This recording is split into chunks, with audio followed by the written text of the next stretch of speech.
Welcome, everybody, to Taking Control, the ADHD podcast. I'm Pete Wright, and I'm here with Mommy Warbucks, Nikki Kinzer. What? What?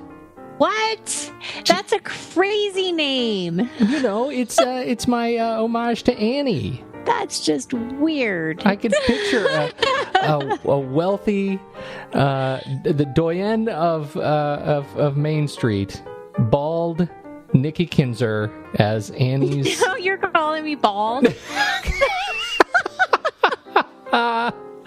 No. We are talking about holiday spending this week on the ADHD podcast, and you have the whole idea here is if I may, is to provide some sort of structure for those of us who have trouble keeping a frame around the holiday vis-a-vis money. Is that right? Yes, that's exactly it. I very much look forward to that. I win. Yes, I just won the podcast. You won the podcast prize. So then the question will be on January 8th, did you really win? Well, yes, the first episode will be recovery from... Yes. Did you actually pay attention? Exactly. Well, I look forward to it. How do you start when you're working with clients? How do you start, helping to put a frame around a concept that can be sort of tricky, sensitive subject as money? Well, it is a sensitive subject, and there's this thing called impulsivity. I don't know what that is. Impulsiveness. See, I can't even say it right. And it can really, what's that expression? Rear its head at Christmas time. Mm-hmm. Mm-hmm. Right? And you might have because the best intentions. It hides in it hides underneath generosity. Yes. Well, yes, it really does. That's a really good point because it's always for good reason and you can justify it really easily. But then January comes and then there's a lot of regret and sadness, right? Yes. Just pure sadness. Totally. When you look at the credit card bill. So that's why I decided to do this show because, I think it's important. I think that it's a good time because, some of you probably maybe have started your shopping but I would be willing to bet that most of you probably, have not and might be waiting. And so this just gives you some tangible things to think about, as you go into the shopping malls. Yeesh. To stop. To pause and to stop that impulsive buying. Yeah. Yes, I think we could all use an opportunity to step back and reflect a little bit. What is step one? Well, it's setting that budget, and I know that's a scary word for people because budget seems really big.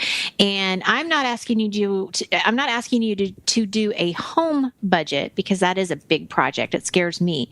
But it's just to do something very simple, and that's just figuring out how much money you have, what you're willing to spend.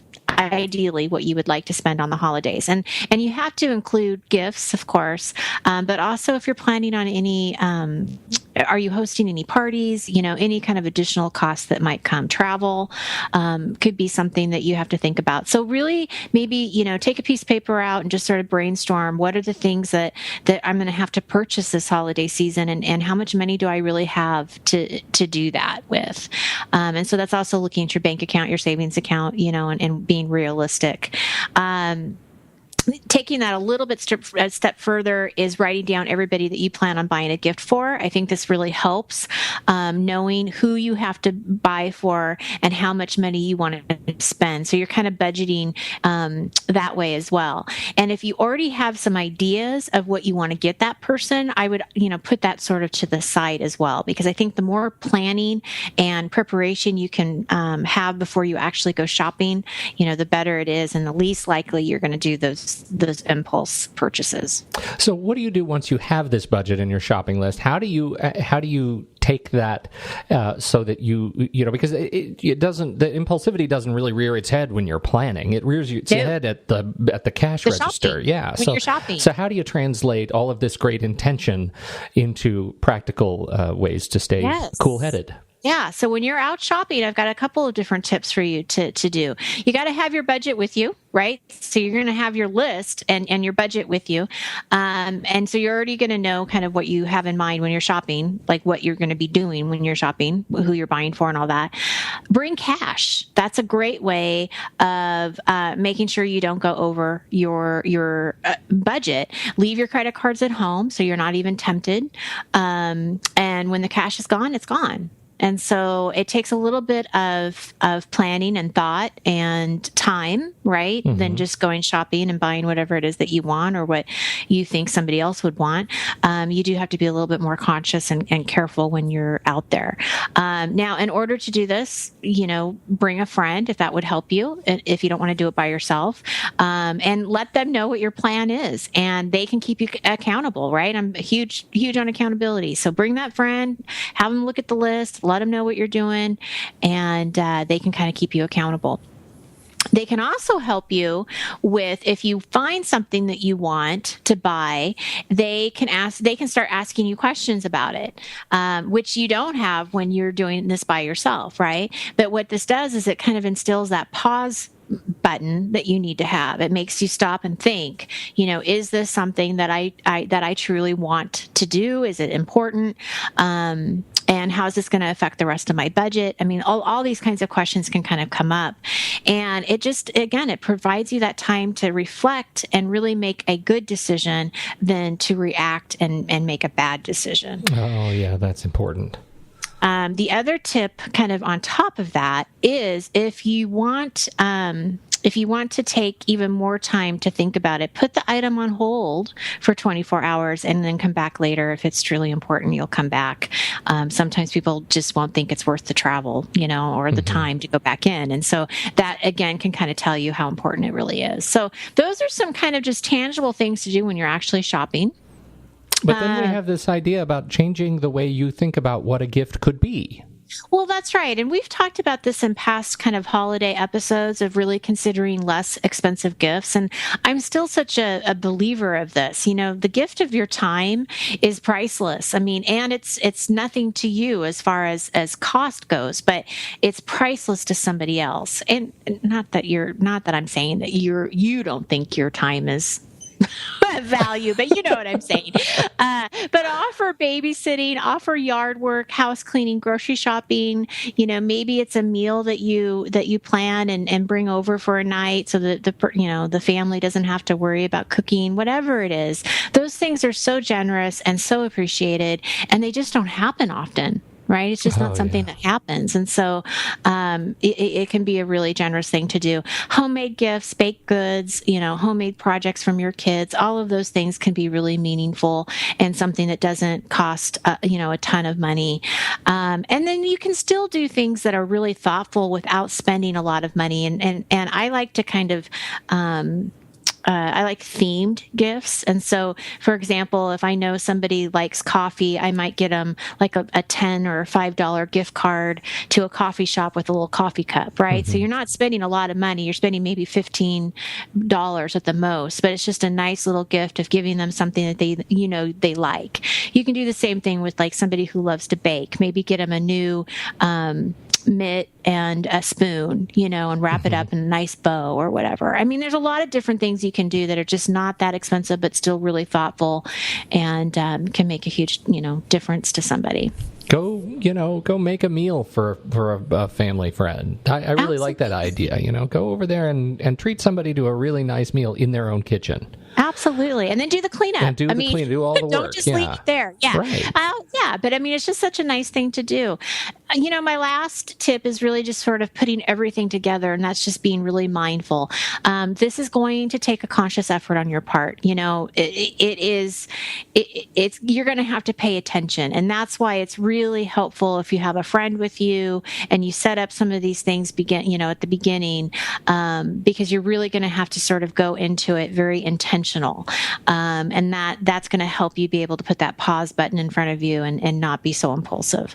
But it does take work. It takes some conscious thinking of making that happen, because most likely if you don't do these things, you're not going to think about it, and you're going to see something and you're going to see something else, and all of a sudden you have 10 gifts for your kids and you only meant to buy 2. Well, that's that's specifically, we didn't talk specifically about this, but specifically kids. That's where, for us at least, it if it's going to balloon out of control, and we've been really pretty good since you and I started doing holiday episodes, I should say. Yes. We've been really pretty good about keeping the wraps on that, and most of it starts with planning early. When things get out of control, it's because we didn't get to the planning of the shopping until a couple of days before Christmas, and then things just go bananas because the rush gets added to the impulsivity, and that time pressure just allows you to make decisions that you would not normally make. But for us, if we get finished early, if we make our list, if we get everything done, and there's a finish to the shopping, it's when shopping becomes not a race to Christmas, but a point when we've checked off everything on the list 2 weeks early, then we just feel naturally so much, better about it, and we can start, and you'll be relaxed, which is your whole goal here. Exactly. For the rest of my life. Is to be relaxed. One point that I want to make, my biggest downfall is not planning what I want to buy for the kids. So if I don't have a specific list, like, if I'm not looking for something specifically, that's where I get into trouble. Because then I'm just like, oh, she'll like that. Oh, he'll like that. Oh, that looks interesting. But if they actually tell me, like, this is what I want, or this is what we've agreed, my husband and I, this is what we've agreed to get them, then it's just so much more clear. It's like, okay, I'm going to the store, I'm buying this one item, and I'm done. Versus really just like, wandering around. It's that's like, that is my biggest, that's my biggest downfall. I can't do that because I will buy. I will somehow justify it. So I have to have that plan of sticking to my list. Well, these are some really good tips, and I am feeling relaxed just thinking about it. Yay. Yes. Then my job is done here. Your job is done. For everybody else listening to the show, you should head over to Take Control ADHD, and there you can find out lots of good information. You could subscribe to this podcast, but most importantly, you can sign up for group coaching. If you've ever considered getting some individual support with your ADHD challenges, now is the time. Group coaching, very small group coaching, direct group coaching with Nikki is open until December 29th. This is our open enrollment period, so sign up before it's gone, before all the spaces are filled, and so you can really start your 2015 right. That's right. Relaxed. Yes. Have support. From the group. That will be our goal at the end of each group coaching session. Are we relaxed? Do we feel better about this? Pete Wright wants to know. That's my message to the world. Relax, people. That's right. This has been a great session. Take these tips to heart and see how they work for you in your own holiday planning process. Thank you, Nikki, as always. Absolutely, Pete. Thank you. That's wonderful. On behalf of Nikki Kinzer, I'm Pete Wright, and we'll catch you next week on Taking Control, the ADHD podcast.